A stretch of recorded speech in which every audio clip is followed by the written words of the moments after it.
Delegation is a key skill that leaders have to master in order to scale a business.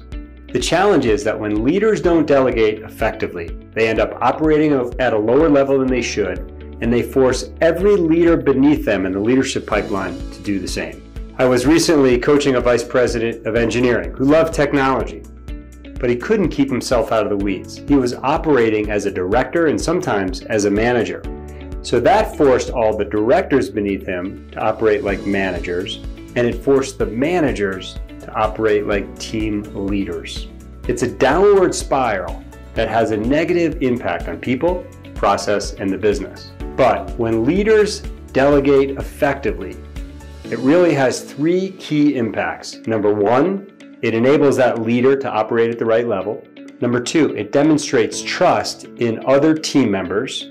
And number three, it enables people to grow and develop as human beings.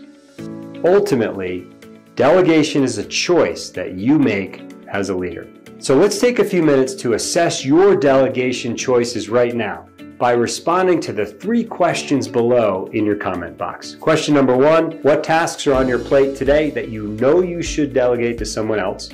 Question number two, what would be the positive impact to people, process, and the business if you delegated those tasks more effectively? And number three, what tasks are on your plate today that you should never be delegating?